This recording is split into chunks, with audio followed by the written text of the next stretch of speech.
Estamos en la 11ª Feria del Libro de Caracas, organizada por Fundarte. Se preguntarán quién soy yo. Yo soy María Alejandra Rojas, nací en Caracas en 1980. Estoy escribiendo desde los 8 años de edad. Comencé a escribir como unos primeros cuentos o relatos. Y luego anduve como varios senderos de la escritura. He escrito mis diarios desde muy niña, he escrito poesía, he estudiado para escribir guiones de cine. Actualmente hago un libro de relatos de horror y un libro de relatos eróticos. En algún momento de mi vida aspiro a hacer una novela. Comencé a estudiar letras en el año 2003 en la Universidad Central de Venezuela, donde me recibí como licenciada en letras. He participado en diversos certámenes, de los cuales he sido merecedora de premios con mis libros de cuentos. Y por eso estoy aquí, para decirles que se puede escribir libros, se puede vivir del arte, se puede hacer siempre y cuando haya trabajo y disciplina. En el año 2007 gané el concurso de Fundarte con mi libro de Volar.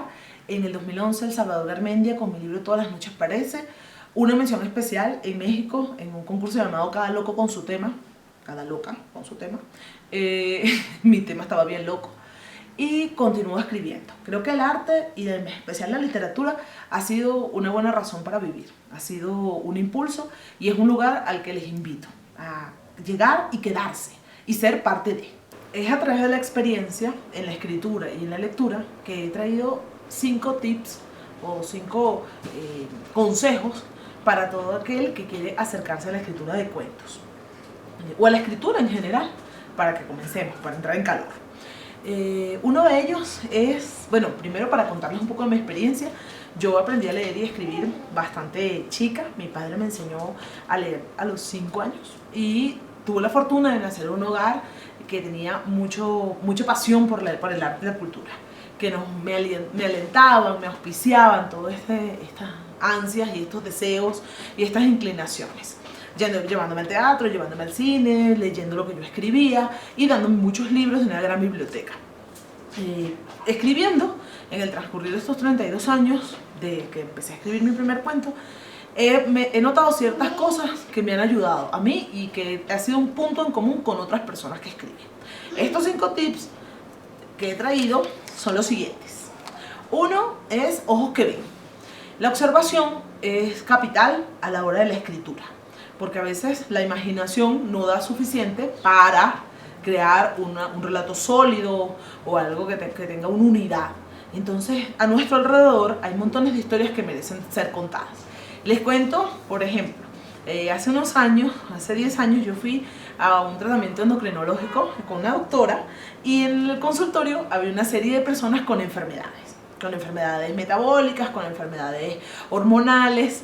En ese consultorio había una señora que me llamó poderosamente la atención, una señora que estaba ya deformada por una obesidad que estaba focalizada nada más en la parte de arriba de su cuerpo. Y cuando empecé a humear, a escuchar, descubrí que tenía una enfermedad llamada el síndrome de Cushing. Es una enfermedad que tiene muy pocas personas en la población del mundo, pero que es bastante impresionante. A partir de ahí yo escribí este cuento, y creo que con esto podemos ir rompiendo el hielo con respecto a la escritura y a la lectura. El cuento se llama Y al final, el síndrome de Cushing. Alguien comentó cerca de Eurídice que la hipófisis o glándula pituitaria estaba ubicada en un hueso del cráneo llamado la silla turca. Fue entonces cuando ocurrió la revelación. En una alta y dorada silla de espaldar elevado y tapicería en flores se sentaba, jueza, la fulana pituitaria. Veía desde las alturas con ademán a esta regordeta, rubicunda y congestiva mujer que a duras penas conseguía respirar a través de un abultado cuello. Pituitaria, de puro desdén, comenzaba a segregar y las células y los órganos obviaban su majadero gesto, harto conocido. Proseguían su ruta dentro de ese organismo. Eurídice, de pie, enfrentaba balanceando sus delgadas y ridículas piernas para sostener el prominente abdomen, vientre, casi pecho en que se había transformado. Alzaba sus ojos para mirar de frente a su verduga. Mi enfermedad ha querido acabar conmigo. Y expuso sus brazos y pechos con esas moradas e inflamadas estrías que les recorrían como las primitivas raíces de un árbol. Pituitaria lo observó desde arriba hasta abajo. Dudó, entrecerró el ojo izquierdo, reflexionó torció los labios apretándolos y explotó. Eurídice se desvanecía. El nivel de la tensión en su cuerpo languideció y de todo solo quedaba la sangre, que en su caudal arrastraba lentamente cubos de azúcar, los cuales, volviéndose terrones, hacían vida en silencio y se daban un refrescante y último baño de sangre. Este relato, por supuesto que me tomó investigar en las enfermedades, los síntomas y las consecuencias. Pero, para ya irles dando concretamente los tips, yo los titulé así. 1. Ojos que ven. Ese que es el que les acabo de decir, que es estar siempre atento, expectante o tratando de captar o capturar esas cosas de la cotidianidad o de la no cotidianidad que pueden ser estímulo o pueden ser la simiente, el germen de un cuento. Luego, ella es ella. A mí me ha tocado en esta vida ser escritora mujer. Entonces me he enfrentado a esta cosa de los catálogos repletos de escritores hombres o de jurados que a veces minimizan un poco la obra, en tanto te quieren de algún modo encasillar en el tema de la escritura sutil, de la escritura delicada o sublime que debemos escribir las mujeres según una visión del patriarcado. Yo vine aquí a decir que una mujer escribe como escribe un hombre, escribimos los seres humanos y hay que trabajar. Independientemente de ser hombre o mujer, hay que trabajar o de la identificación que tengamos. Yo he escrito, me ha costado, sí, en comparación a otros escritores, pero se puede lograr. O sea, voy a decirle a mis compañeras escritoras que se puede lograr. La tercera es la autocrítica o léete como extranjero. En la literatura o en el arte en general a veces existe esta cosa de la autocomplacencia, de escribir algo, sentirse muy feliz, muy emocionado, mostrárselo a un amigo, a un familiar o a algún colega y que te aplauda. Qué bueno, te quedó muy bueno, está hermoso, está hermoso. Y la literatura no se compone de la hermosura solamente, se compone de trabajo y se compone de revisión. Entonces es como leerte desde afuera, leerte como un extranjero, como si tú no fueras tú y pudieras diseccionar esa obra, ver dónde le falta más, dónde hay que quitarle y cómo transformarla y pulirla. Y la cuarta es escribe siempre. La autodisciplina o la disciplina es capital en el momento de la escritura. Yo escribo sobria, borracha, alegre, triste, soltera, con hija. Escribo en Venezuela, en el extranjero, escribí después de recién dar a luz. O sea, es no descuidar jamás el trabajo de la escritura. Así la escritura sea autobiográfica en un diario, una escritura diarística, o sea simplemente recopilar o hacer un análisis de alguna cosa que hayas leído. Escribir es el centro y leer en una retroalimentación. Leer lo que escribes y continuar escribiendo. Y leer a otros, por supuesto, para nutrirte y para no repetir algo que ya haya sido escrito. Y la quinta es el triatlón. Yo veo que la carrera de la literatura es un triatlón, es una carrera larga, es una carrera que no se resuelve en una sentada, no se escribe una obra maestra en una noche. Uno no se sienta a escribir 3 novelas de un tirón y ya, alcanzó el cenit o lo que uno ande buscando. Hay escritores que buscan el reconocimiento, hay escritores que buscan llevar un mensaje, expresarlo, hay otros que buscan desafiarse a sí mismos. Estoy escribiendo, ahora escribo de otra manera, he ido puliendo, tengo más vocabulario, tengo más imágenes. Independientemente de cuál sea tu objetivo, es una carrera. Es una carrera como cualquier otra, una carrera donde te vas perfeccionando con el tiempo. Esos serían los 5 tips a partir de mi experiencia. Veamos ahora el cuento y sus elementos. ¿El cuento qué es y para qué sirve un cuento? El cuento es un género literario que busca narrar una acción, sea real o ficticia. El cuento nos sirve para contar algo que hayamos vivido, que hayamos sentido, que hayamos presenciado o una historia que alguien nos contó. Antiguamente el cuento se utilizaba de narración oral, hasta nos ha acompañado como especie, como humanidad, a lo largo de nuestro desarrollo. Siempre buscamos contar, reflejar o atesorar algo que haya sucedido. El cuento literario se compone de ciertos elementos. Estos elementos se los voy a esbozar a grandes rasgos. Uno es el narrador. El narrador puede ser un narrador en primera persona, que es un narrador protagonista, un narrador testigo que está observando y nos cuenta todo esto que ve o que escuchó, y el narrador omnisciente que lo sabe todo, lo maneja todo y controla ese mundo. Luego tenemos la trama, que es lo que queremos contar. Yo quiero contar cómo fue mi pericia el día de mi parto. Yo me levanté, sentí un dolor, fui a la maternidad, di a luz, llegó mi bebé, cómo estructuro yo y qué es lo que yo realmente quiero contar de eso, qué es atractivo, qué es significativo.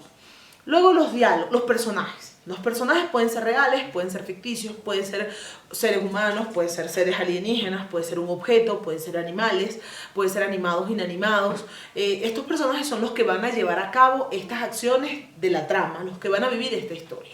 Ellos se valen de diálogos, que antes en el uso clásico se utilizaban guiones para hacer sus intervenciones, y actualmente podemos ver entrecomillados o el uso de cursivas o el uso de negritas en algunos escritores para mostrar diálogos entre personajes o diálogos interiores. Luego tenemos el tiempo donde transcurre esto, que puede ser una temporalidad en años, 1854, o puede ser un tiempo interior, el tiempo de mi vida, ese tiempo de la niñez, el tiempo de mi vejez, el día que conocí a fulano de tal. Y por último, el ambiente. Estos ambientes son el contexto, como esta escenografía que está en el momento que se vive esta trama. Puede ser el ambiente, un ambiente turbio, un ambiente de una gran nevada o un ambiente selvático. Es este lugar donde nosotros colocamos a nuestros personajes para que vivan sus tramas. Del cuento es importante resaltar, uno, su brevedad. Un cuento no es una novela que va a durar 200 páginas, 50 páginas. Un cuento trata de ser breve y trata de comprimir.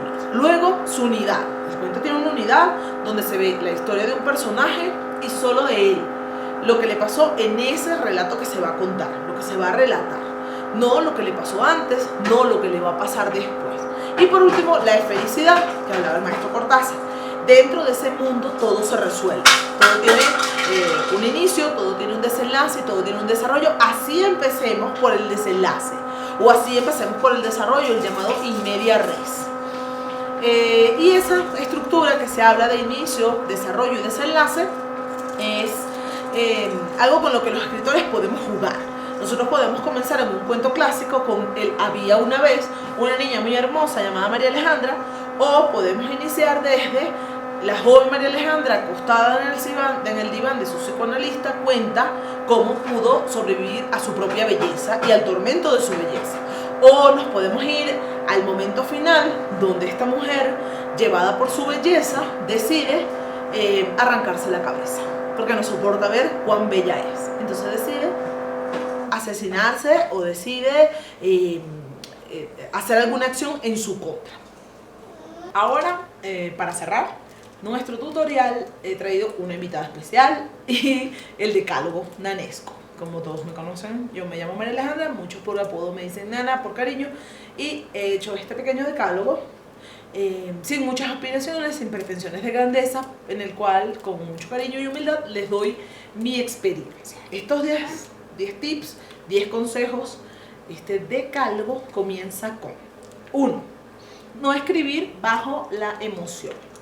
O si vamos a escribir llevados por la emoción, luego trabajar esto que hayamos hecho. Hay momentos donde sentimos que lo que vivimos es muy impresionante o es muy emocionante, o que tal vez tiene que pasar a la posteridad. Yo les recomiendo escribirlo, tal vez dentro de la escritura diarística, drenar esa emoción y luego trabajarlo para transformarlo en un producto literario.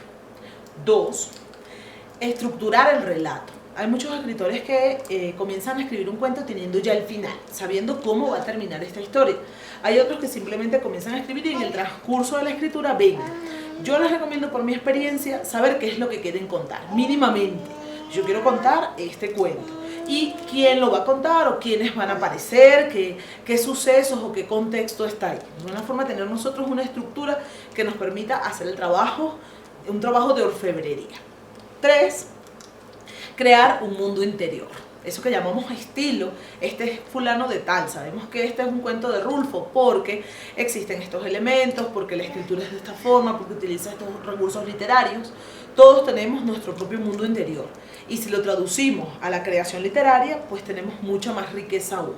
Yo les aconsejo no desdeñar ni omitir, obviar todas las cosas que estén dentro de ustedes y la manera en que ustedes interpretan el mundo. 4. Encontrar tu ritmo. Hay escritores que les sirve escribir de día, hay escritores que les sirve escribir de noche, hay personas que se inspiran al aire libre, hay personas que escriben a mano todavía, hay personas que escriben en tablet, en computadoras, que graban notas de audios con sus ideas o que cuentan una cosa, un relato y luego lo traducen.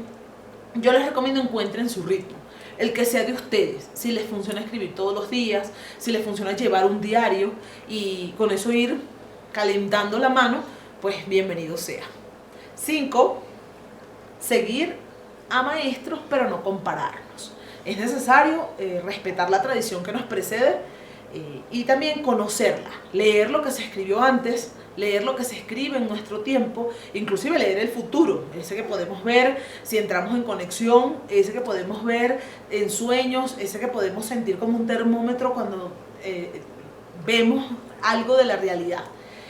Por supuesto, nosotros no podemos obviar a los que ya escribieron antes, porque además podemos incurrir en el error de escribir algo repetido o que nos acusen de plagio. 6. Dejar de temer a la biografía o a lo autobiográfico. Existen algunos maestros o algunas corrientes o críticas literarias que dicen que puede ser tal vez un poco egocéntrico o carente de sentido o de importancia hablar de uno mismo. Y yo me pregunto, ¿de qué puede uno hablar con maestría sino de lo que uno ha vivido y de lo que uno es? Yo les recomiendo no tenerle miedo, escribir, porque muchas de las grandes obras literarias están permeadas por la biografía de sus autores, por las vivencias de sus autores. Un personaje está inspirado en alguien que conocimos en la infancia, el caso de Harry Potter. Las grandes novelas de Jorge Amado son personajes de la Bahía de cuando él fue niño, de lo que él recuerda de las haciendas. Entonces no le tengan miedo, no tengan miedo a hablar de sí mismos, porque luego en el transcurso y en el triatlón de la literatura van a ir puliendo. 7. La ficción. Trabajar la ficción es algo que es una invitación a trabajar como todas las formas posibles en el arte. No limitarnos a crear mundos imaginarios, sino cómo yo puedo llevar esta ficción a un extremo. Es como hasta dónde puedo yo estirar esta elástica, que se creen personas, se creen formas diferentes.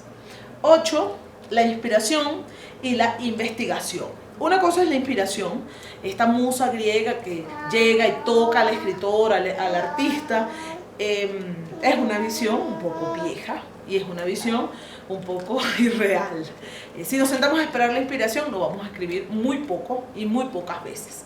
La inspiración tiene que encontrarnos escribiendo, como bien dice Picasso, tiene que encontrarnos trabajando y principalmente podemos estimularla. La inspiración puede ser estimulada. ¿Qué me inspira a mí? El paisaje, la música, los sentidos, una comida. Por otro lado, la investigación. Se va nuestra invitada. La investigación es una parte importante de la escritura. No podemos creer que lo sabemos todo. Hay cosas que necesitan un sustento, que necesitan una base y que necesitan referencias. No referencias como en un ensayo, pero que sí nos hacen más sólido y más congruente nuestro relato. 9. El leer, escribir y reescribir. Es importante mantenernos leyendo. A veces decimos, no quiero leer novela, o no quiero leerme esto que es muy largo, o no me apetece. Yo les recomiendo leer lo que les guste. Siempre es bueno empezar por lo que nos gusta. Luego iremos incorporando otras cosas distintas a nuestro gusto, como un paladar. Y la reescritura. Un escritor se hace de reescribir. Escribe, reescribe, escribe, pule, escribe, tacha, escribe hasta encontrar cómo queda perfectamente pulido esa piedra que él comenzó a esculpir. Y la 10ª es: hay público para todos. Esa es una buena noticia. Creemos que tal vez lo que a nosotros nos gusta, solamente nos gusta a nosotros y a un pequeño círculo de personas, pero hay muchas personas en esta tierra, inclusive hay otros que nos acompañan, que también les debe gustar lo que hacemos. Escriban, escriban siempre, escriban cuando quieran, cuando no quieran, escriban cartas, escriban mensajes de texto, escriban en todos los formatos que encuentren. Hoy en día existen muchas formas donde se compaginan las historias de ciertas redes sociales o los chats como un nuevo formato de escritura. Bueno, hasta aquí hemos llegado, espero que estén escribiendo y si no, que se pongan a escribir, espero que estén leyendo y bueno, que nos veamos pronto. Chao.